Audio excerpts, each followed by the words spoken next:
Hey, good morning, good morning, good morning. Well, my day's starting a little bit late. It's 6:40 a.m. No sunshine yet. Don't like to normally do these live because you try to get the points across. Try and blow through all of this and keep everything condensed in a half hour. But hey, I got a little bit of time. It's smoker season, time to get the barrel smoker out. So I got to do that today. I've got some stuff I want to do. But it's September. There's a lot of stuff you can plant, and I've been getting emails about it. What can I do? What can I do? What can I do? Because people are aware that I have started prepping another new bed for. Hey, JCT, good morning. I've started prepping another bed for garlic, um, and they want to know what I'm doing to prep it. Page 21 in the guide is being utilized heavily. But I have an old straw bale from last year's uh, Halloween. I know that sounds really odd for some of you. You're going to be like, "Wait, what are you doing?" Well, when you build compost piles, you want sunlight and air, what have you, but you can surround them with straw bales. Well, you don't throw those straw bales out. They will load up with worms, what have you. Um, so what I've done is, open the bed up. Um, I got my weed and feed down, page 21 in the guide, and then I covered it in that straw bale. I opened the straw bale up and spread it all out to let the worms out, let it breathe, let it do its thing, let it start prepping the soil, getting those worms, new worms from a different part of my property down in that soil. Um, the organic material that's in that soil already is incredible. The amount of worms, so me moving more worms in and more food for the food web to be eating over winter is ideal. But depending on your region, um, you want to check your first frost date for your grow region, um, and that's kind of what's going to dictate what comes to maturity. A lot of the plants that I'm going to rattle off are cold season. Some of these are over winter, like my garlic. Got to have my garlic. Got to get. I mean, just what it does to the soil and what it does to drive off the pests with as many animals as I have. It's a must.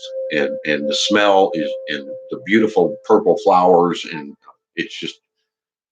Um, but some of you can plant your garlic now, September 1st. Yeah, and you'll be looking at earlier spring versus the July when I normally pull mine, because I wait another month, easily another month before I plant my garlics. But you can bring them to maturity sooner, planting sooner. They're an overwinter plant. They're not affected. Um, um, just like your chamomile, um, and your echinacea, um, some of your poppy seeds. I know. We're not growing opium here. No, no, no, no, no.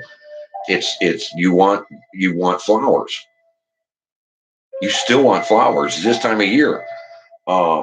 So like pansies, I mean, pansies are edible, but you want these flowers to keep the bees coming. Okay. Um, you don't want them starving out on you. You don't want them leaving the area. Um, just like I've got some weird sunflower thing going on right now that it is now coming up, and it's only been 40 days, and the head's opening up. I didn't plant it. I didn't have the seeds for it, but it's coming up in my yard. And it's this monster of a plant right now, doing really, really well. But again, that's Cleveland, Ohio. Different kind of weather. Well, they're around. They're around. If you don't have flowers, you're not attracting them. That's your issue. And that's why you have to look at when things go to flower. When you plant your yard and plant your garden, you want to make sure you always have something coming into flower. And you just look at your seed packs as to when its maturity date is, and having those things going. Your local beehives may have been moved, so you may not be seeing them. Or if I remember correctly, you said pesticide was being sprayed in your area, JCT. So again, this is another one of these drawbacks. They're just spraying randomly. They're going to tell you it's for one thing, but it's going to have an effect on the food web. It's going to affect the food chain.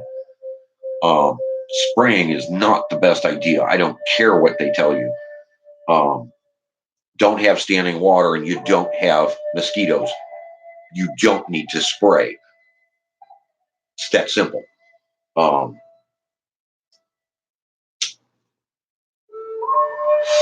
But yeah, now some of you are going to get upset because I'm going to mention, hybrid seeds. I get it. But you got to understand, like carrots take 2 years to go heirloom and ready. It's a 3rd-year plant, just like garlic technically is a 3rd-year plant. The interesting thing about garlic is you can continually clone from a 3rd-year plant and never have to go through from seed all the way up. It's just one of those plants. But let's kind of this will be weird for some of you because some of these are really weird words like Mizuna. Okay, these are salad plants. Okay, and some of you are going to be taking notes, and I'm sorry, I'm going to rattle through some of these really fast because, like I said, I don't normally do these live because I just want to rattle off the information and go away and not be bothersome to you. But again, I'm getting these emails, and to just continually retype, I might as well just do this once and give you a September list of what you can grow, what I can grow here in Cleveland.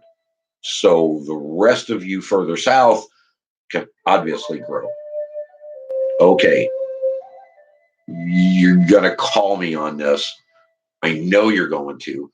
And that's how do you protect your fall garden. I get it. All right, so I have a preference, but you're low tunnel people, you got no problems. You're high tunnel people, obviously you can grow all of this stuff. You're not going to have any issues. Floating row cover time. If you set your beds up to do row covers to protect them, it's that time. You can use this now, okay, to defend against your first frost, some of your snows, depending on what you use to cover. 6 mil plastic would be recommended. The further north, here in Cleveland and further north, cold frame. Absolutely. And you're still protecting the soil. Don't misunderstand. I'm not saying any of these to leave bare soil and grow. You still need to maintain. But if you cold frame, okay, that's going to confuse some of you. What am I talking about? Some of these others, low tunnel, high tunnel, and floating row cover, you all know about. Cold frame is like a solar panel in a sense. You take your standard box frame that you've had on your garden, you go another 12 inches up, and then you build this other frame. And you put a 45-degree angle on it, or whatever angle to reach midday sun the most. call it a runoff angle if that's what, if you don't want to overly think it. It's just a runoff angle for rain, for snow or frost. And the sun's going to come in through that 6 mil plastic, and it's going to heat that bed up, and it's going to keep these plants thriving. Obviously, that's sitting another 12 inches higher than your bed, so it's easier to get off or hinge it and get in there and harvest your stuff. But believe it or not, depending on your hybrids, third year, and or your heirloom seeds, carrots. Yeah, believe it or not, September is a good month to start popping carrots. Um, Red mustard's perfect time. Perfect time. You want your overwinter roots too. You know, some of your onions and your garlics. I mean, that's kind of what we're pushing. Um, your arugula can go in now. Um, yeah, I'm kind of, there's a endivi. Um, it has a dandelion flavor for your salads, but it's more precise. It's not so bitter. Um, spinach. Spinach is a good one. Chinese cabbage. Mizuna. Okay. Sugar peas. Believe it or not, sugar peas can go in right now. Um, they they they don't like high heat. They're gonna need water. So you're gonna still have standing water to you know, dechlorify out of your tap water and utilize, or rainwater, preferably. Bok choy, I know, I know. Um, you know, I was looking at the mustards, and I know there's another one, Chinese red mustard. It's got this huge leaf, so you kind of want to be careful because again, all these plants are going to need sunlight. Um, hey, that's awesome. What's going on? Um, Kales. It's that time of year, but again, these are all leafy plants. You kind of want to make sure you have enough space. Yeah, I talk about having your soils covered, but these can be grown right now. Swiss chard, yeah, absolutely, absolutely. Turnips can go, chives can go. Some of these can obviously be indoor, outdoor type of things. They don't necessarily have to be in a high tunnel, or in a cold frame, which is my preference. Um, but your bok choy, um, tatsoi.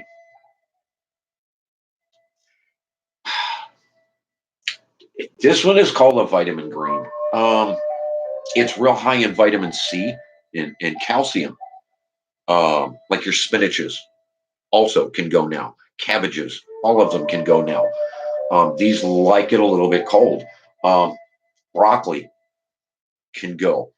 Um, I just rattled off a bunch of them. Chinese kale, another huge plant, gigantic plant. Good morning, Ellie.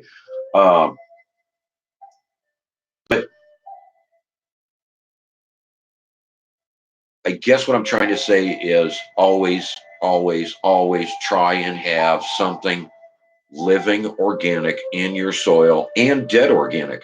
Don't pull the roots, just reseed. Add more seed, add more plants, add more bulbs. This is bulb time. So, those of you that have flower beds and what have you, this is the time to start putting the bulbs in. Okay. It's a good time because of the comfortable weather to start checking things. And again, this is the time you have to attack your weed seed.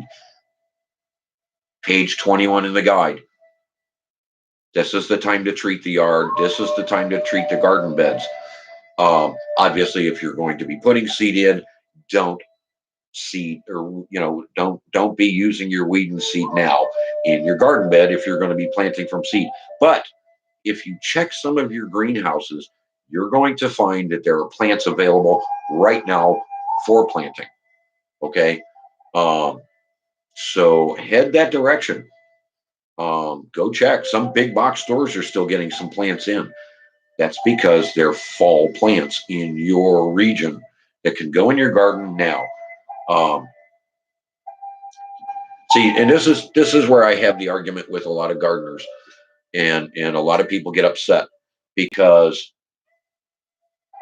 they want to look at this stuff and go, wait, wait, wait, wait, wait. You said no crop rotations, never crop rotate, always grow the same stuff. Yes, I did. But that doesn't mean that when the stuff runs out, my little bit of peace, good morning, welcome. Um, that doesn't mean that you take down your corn, let's say, just bear with me, that you take down your corn and then you leave the bed alone until you plant corn next season. No, no, no. Your plants are down. Uh, you now have open bed to do anything you want with. And that's what this list is. Now I can go back over the list again because I took notes this time, which I don't normally do. But it's the idea. There are plants that can go in this time of year right now, can handle the cold, like cooler soil temperatures. That's the point. A lot of your salads like these cooler temperatures. Um, Again, keep thinking about your Tom Thumb lettuce, Swiss chard. These things can go, but you've got to give them space. You've got to give them room. These are big leafy plants, and you can keep trimming them and trimming them and trimming them, and they're just going to keep reproducing. Um, Again, it works with soil temperatures, 50s, and so on. Arugula, this is one of these plants that you plant it now, it's going to grow, and then come the winter and the cold, it's going to start dropping back. But it grows at 36 degrees if the original hardcore root is there. That's why you plant now. If the root's there, you're going to have these things in spring. Okay, you're going to have the first harvest before everybody else in your neighborhood who hasn't even gone to the greenhouse yet to get anything. And I probably should be doing a month by month video as to what to plant this month, what to expect, da da da da da da da. Granted, you could have planted a 2-month mature tomato 2 months ago and be harvesting tomatoes now, all September.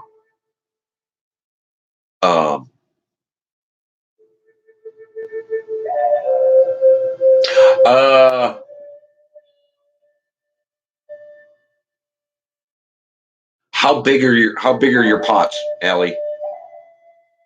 Because you really don't want them to freeze if you can help it.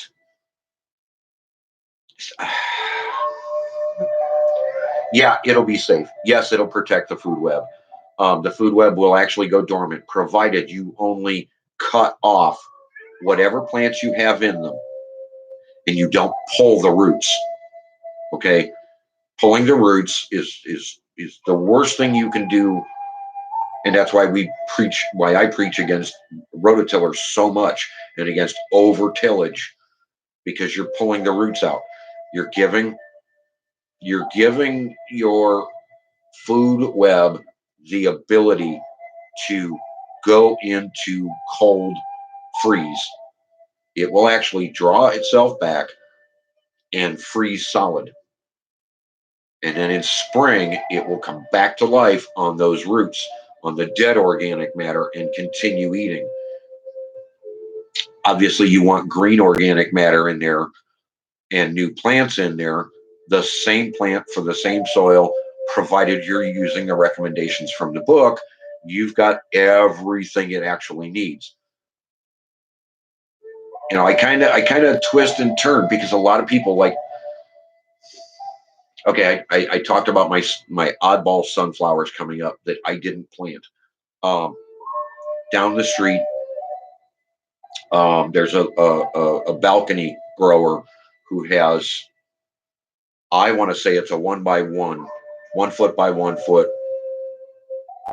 planter hanging off her railing, and it's got sunflowers in it that I they look terrible, absolutely terrible. They look miserable. They You've got to watch every plant that you grow. Let's mentally think about it this way. If it's not a rooting plant like a carrot, every plant that you grow, if it's working correctly and your soil conditions are organic, like the Green Wizard Guide talks about, for as big as the plant is, it's got that much and possibly more in the ground. If you limit, if you limit your rooting by giving it too small of a planter, too small of a soil base, too small of a food web container, and it's this gigantic plant, it's going to get sick. It's going to have issues. It's going to have problems. Don't plant something in a planter that's bigger than the planter, in other words, because of the root ball or the root base that it needs to grow in. The conditions have been changing for 40, 50, 60 years. Okay, we've got too much clayification. We have not enough organic matter in the soil. We've been using too many chemicals. It's stopping everything. It's hurting everything. Okay, that's the whole point of going back to the organic way, going back to letting nature do things. You still got to remember, it's not you. It might be your neighbors. It's not you. It might be chemical treatments from other things, such as pest control. They're telling you it's for one type of pest and they're wiping out 10, 15, 1,000 other pests. Just because they're spraying for mosquitoes, you may not see any more bees, is the analogy. Uh, Chemical plants spewing out waste, jets flying over, dumping whatever. These things are all adding to the clayification of everything and stopping everything. So when I say look at your pots and look at what you're growing and make sure you have enough room for the roots, if you have truly organic, truly organic pots, your plants won't suffer. When you start looking at a pot and going, okay, I'm going to put a little bit of gravel in the base so that there's some water runoff, and then I'm going to do this, and then I'm going to do this, and then I'm going to do that. Don't be growing sunflowers that grow 6 feet tall, 8 feet tall, in a 1 by 1 box and then fill it with gravel. Okay, that's just the analogy I want you guys thinking about. Avoid your issues that way. Give every plant a chance to grow.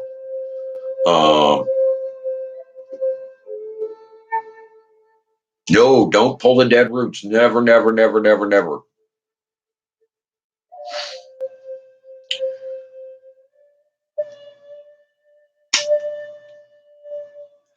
Allie, what I say is you want a 1-inch reservoir at the bottom of any pot.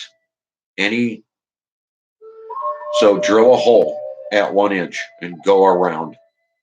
You may want to put a little fabric in there or something to allow the holes not to clog. And that's your excess runoff. So you're going to have a 1-inch little bit of water always at the bottom of these things. Some pots have a hole in the bottom of them and then have the dish. And you set this thing in it and it allows water to sit there. And you water your dirt, not your plant. It's a kind of a trade-off. If you have a sealed container, yeah, you have too much water. You have an issue. Um, think about anytime you want to plant on a deck or in a pot or what have you, and Glenda can answer this too. Um, think about it nature's way. Does it allow runoff? Does it allow storage? Does it allow dead organic matter and living organic matter? Are you reseeding the same things year after year in the same pot and adding the amendments and amping up the soils? Um, and to do that, I mean, especially like in a potted plant like you're dealing with, um, what you're talking about doing is basically a little itty bitty shovel, handheld, little deal. Slice in, open it just a little bit, pour in the amendments, close it back up. Do that in one or two places, depending on how big the plant is, how big the potter is that you're storing in, so that there's some place for the food web to reach to. The issue I have with a lot of these planting boxes and what have you is the lack of Mother Nature being able to rototill that soil or aerate that soil. You're not going to have the worm movement in those pots. So you're going to have degradation. You're going to have loss because as the plant grows, it takes things out of the soil. There's nothing to replenish it. The food web can't reach out and bring it back from a mile away when you've got it all contained on your porch. I'm not saying it's a bad way to go, but you need to be thinking about those kind of things. Um, what I've done in the past, especially in those kind of situations, like a topsy turvy. I love those things because it de-stresses your tomatoes and allows them to grow the way they are meant to grow. Um, and yes, they can get too heavy, rip themselves out, and destroy the plant. And I've had that happen where it rips itself out of its own mounting because the plant is so big, and it has so much on it. But don't add worms to those pots. Don't. You're doomed if you put worms in there because they'll breed if they think they've got enough, and then you've got too many worms. Just take a stick, a little straight stick, and drive holes throughout right before you put your new plant in, um, so that it's got natural aeration points for the food web to draw in air as you water. Um, because you're talking about building a microclimate or a micro world, um, where you control the water. Um, if you're using direct tap water, for example, um, that's a problem. Don't ever use tap water. Too many chemicals. Get your tap water, put it in a bowl, let it sit on a counter 12 hours overnight. Uh, uh, um, the longer, the better, actually, at room temperature. Then put it in your watering can, then put it on your soil. Um,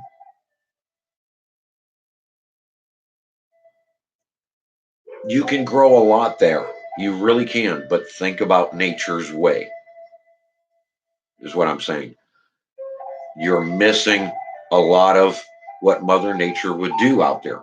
So you have to substitute. You have to step in. You have to give it amendments more so than you would think. And I'm not saying NPK or chemical treatments in any way, shape, or form. That's not what I'm talking about. It's all in the book. Those of you that have the book know what I'm talking about. Those of you that don't, you need to go get it.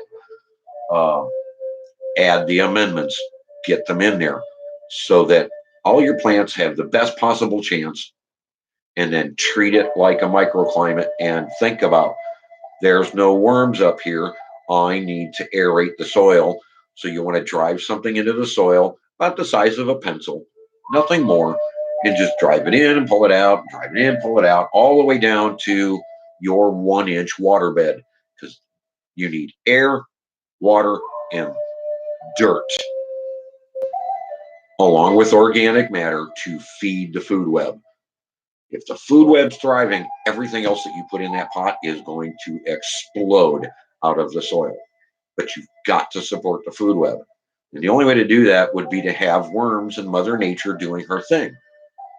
You never want compaction. You never want the soil so hard you can't drive a stick through it, in other words. And that doesn't mean go get potting soil. That's an outside chemical. You don't know what's in it. You're better off using compost. Just one of those trains of thought. But I think that covers everything. Turnips. Oh yeah, my radishes. Radishes. Just a radish report. Sparkling white tip. Go look it up. Sparkling white tip is supposed to be about the size of a quarter. In my bed, in my test bed, I have baseball. Huge. And I know a lot of you want to see them, but I really don't want to pull them. I want to let them go to fruition and see what happens. And I also want to grind them back into the soil. I want them to give the nitrogen back to the soil. So that might be something you may think about, Allie. If you've got those out there, go ahead and plant some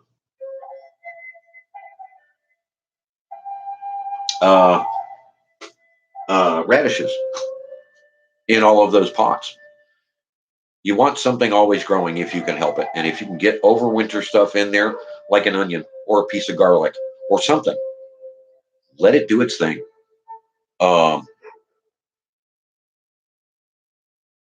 Okay, we'll talk to you. Have a great day, Allie. Tell Grandma I said hi. But yeah, so see if I can run over this list for those of you that were trying to write down lists. Cold frame preference, 6mm plastic, floating row, time of year,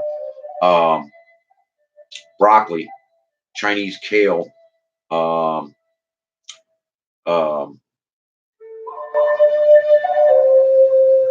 choys. Now I'm just kind of slowing down because I'm both reading the list and I want people to be able to actually write it down. And then I'm going to kill this video. Turnips. Yeah.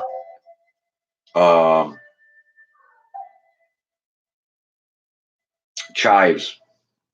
Chinese giant red mustard. Again, a lot of these are salads. Bok choy. These are salad leaves where you can eat different parts of it, like the pansy flower, what have you. Peas, sugar pods. Great time of year for the sugar pods. Obviously, they need to be on a trellis. Obviously, they don't like frost. But you can eat the entire thing. You don't have to necessarily wait for the peas. And the pea pods, the whole thing is edible. Chinese cabbage, Mizuma, Mizuma. Another great one. Your spinach, endive, Endive. That's that dandelion flavor, but not so bitter. It's a more refined Swiss chard, Tom Thumb lettuce, arugula,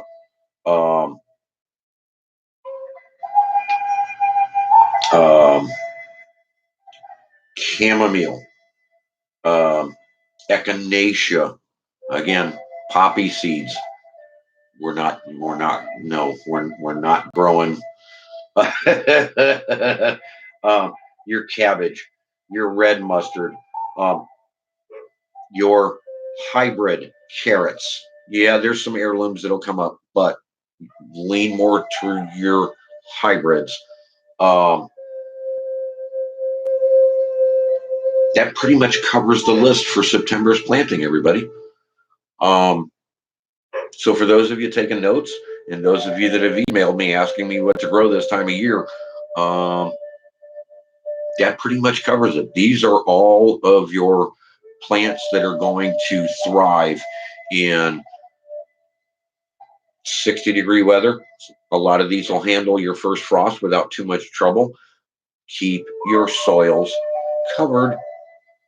So if you're going from seed, let the seed come up and then thicken up how much hay you have down, or mulching, or wood chips, non-stained, fresh from a tree ground up or what have you. We're going to start getting our leaves in. So again, lay your leaves around your plants as they're coming up. Again, you're not allowing a lot of water to splash up on the leaves, which causes other problems from the food web itself. The leaves don't like some of the bacteria that are growing in there, but the roots do. That's why you never water a plant. You water the soil, and you go from there.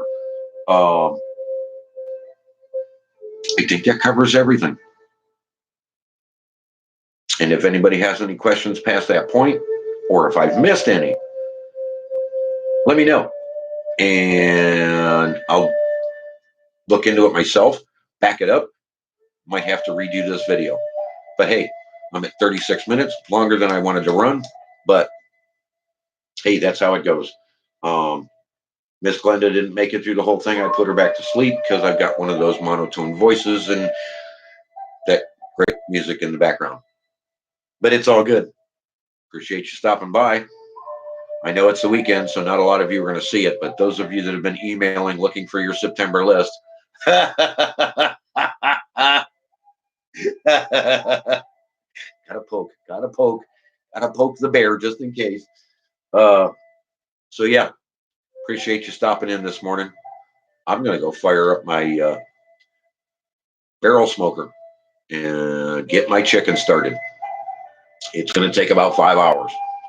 So yeah, it's time for me to get outside.